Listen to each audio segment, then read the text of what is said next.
your boy King Jr. back with another boxing video for y'all. Make sure you hit that like button. Make sure you hit that subscribe button if you're new to the channel. And, you know, get all your latest boxing news when it comes to King Jr. boxing. So, Errol Spence Jr., we heard reports saying that he's going to be willing to move up to 154 pounds if the Crawford fight isn't happening. And it looks like Errol Spence Jr. might be making his move to 154 pounds. I feel like Errol Spence did what he needed to do. He called out Terrence Crawford, you know, even though the deal didn't get done and so on and so forth. We knew the bull crap on Team Crawford, what they were saying and stuff like that. They was trying to make up scenarios where that this fight was looking like Spence was ducking his fight, but Spence wasn't ducking. Spence been waiting for 2 months to make the fight happen, and Crawford's team still couldn't get a deal done. And if, like I said before, if Crawford was clamoring for this fight so bad, he should have just taken the 60-40 split from Errol Spence Jr. That is damn near good generous. But like I said before, if Errol Spence wants to be a complete asshole, he can go ahead and 70-30 Terrence Crawford. And despite all the BS been going through negotiations and stuff like that, shout out to, well, I ain't even going to get a shout out, Bernie the Boxer. If you guys know who Bernie the Boxer is, he is a Terrence Crawford diehard. That's his stablemate, whatever the case may be. You know, that's Pro Crawford channel over there. And shout out to Fundura International Boxing for pointing this out this morning. Bernie the Boxer hinted out that Terrence Crawford was looking to have his next fight in Omaha, Nebraska 2 months ago. And I'm assuming the fight with David Azagnesian is going to be in Omaha, Nebraska.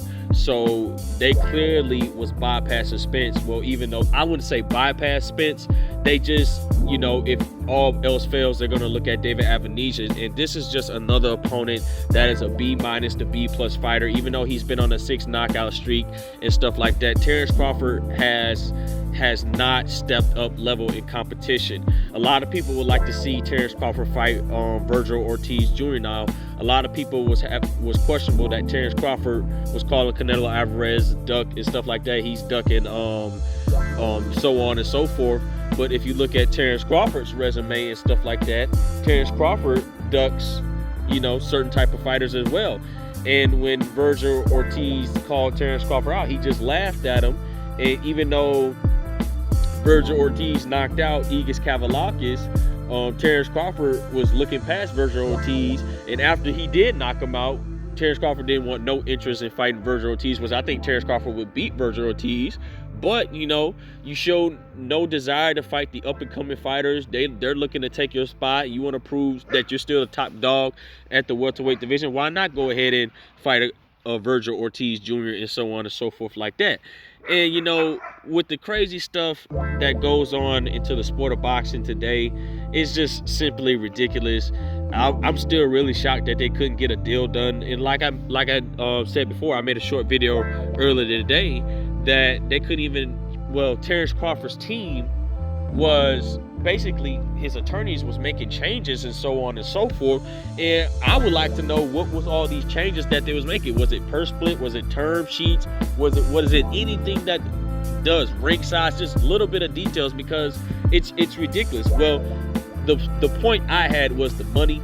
That's why this fight wouldn't get made. And obviously, I think the majority of these was the money, because Steven Espinosa, you know, he was recently on a couple interviews or whatever or not the case may be. He be on a certain type of podcast, and he says, look, there's still an open window for this fight to happen and stuff like that. It's just the fact that we got to be reasonable. We got to make something happen. We got to be understandable when it comes to negotiation. We got to be realistic. And I don't know the relationship between Crawford and Al Heyman. Obviously, it's not good or anything like that. But whatever the case may be, you know, it's just boxing at the end of the day, guys. And to tell you the truth, I want to see the fight, but it looks like we ain't gonna get the fight no time soon, you know.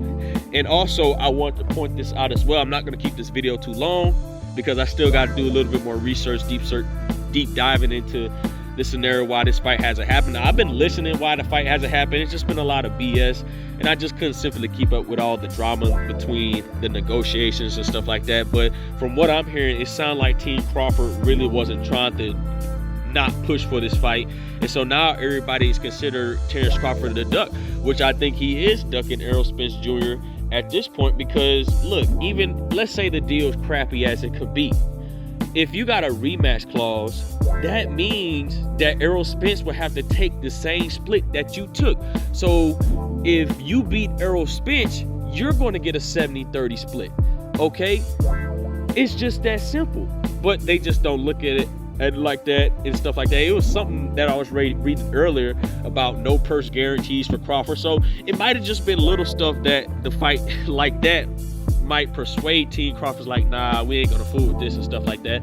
And there was a guy that recently was talking about Errol Spence Jr. Moving up to 154 pounds, and he was just throwing this out there as a potential fight. His name is, I believe his name is like Alan Dawson, whatever or not. He's a boxing insider media guy. And he says we would like to see Fundura and Spence next, and even though Spence liked the post and stuff like that, I wouldn't mind seeing Errol Spence versus Sebastian Fundura. I think Errol Spence brutalized Sebastian Fundura to the body really bad and folded that boy up like a lawn chair, because Sebastian Fundura was struggling against Errol Spence Jr., former opponent that Errol Spence beat, and I think Errol Spence wound up knocking him out and stopping him or whatever. It's been so long since I seen that fight, but you know, it's just, he was struggling with Ocampo. You know, Sebastian Fundura, you know, he's still learning. He's still got a lot of stuff to do, but he's arguably looked at probably an up-and-coming rising contender, a high prospect at the 154-pound division. And I like Sebastian Fundura. You know, he'll fight. He wants all the smoke and stuff like that. But, you know, Jermell Charlo, Tim Tszyu, and stuff like that, y'all going to get y'all turn for the belts. But if Errol Spence Jr. goes up, that takes the load off Jermell Charlo, and he only have to focus on Tim Tszyu, even though Jermell Charlo got all the belts. So there's a lot of fights to be made for Errol Spence Jr. at 154. There's a lot of super fights for Errol Spence Jr. at 154, just like he can fight Brian Castano. I would love to see that fight, because Brian Castano beat Errol Spence Jr. in the amateurs. So there's a lot of super fights for Errol Spence Jr. at 154 pounds. Or the worst case scenario, if the PBC and Al Heyman decide, hey, we got to make a start with Errol Spence Jr., we got to make a start within Canelo Alvarez, let's go ahead and put Errol Spence Jr. and Canelo Alvarez together in the ring. Now, obviously, Canelo Alvarez is not going to make 160 pounds. He's nowhere near ever going to make that weight again. But if Errol Spence Jr. is the real truth, he'd be like, you know what, why not fight Canelo? Which I think, in my opinion, I'm a Canelo Alvarez supporter and a fan. Despite the stuff he does in his career, I still support him. But I feel like Errol Spence Jr. will beat Canelo Alvarez, but I'm not going to get into that. That's just my opinion. Now, a lot of people feel like Canelo Alvarez is too big and stocky for Errol Spence Jr. That's not the case. It's just about the stylistically matchup.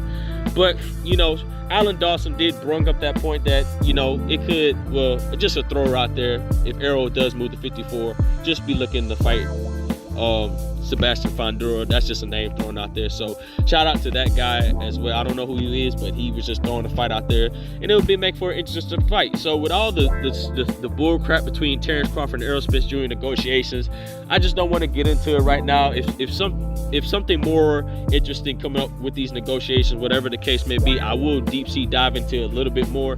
But I'm just looking to move past forward and then focus on, if they do say something pop off, something crazy, I'll be right there to report it for you guys. So with that being said, guys, it is what it is. So be sure to hit that like button, be sure to hit that subscribe button on your way out, and I appreciate you guys for the support. Stay tuned for more boxing news.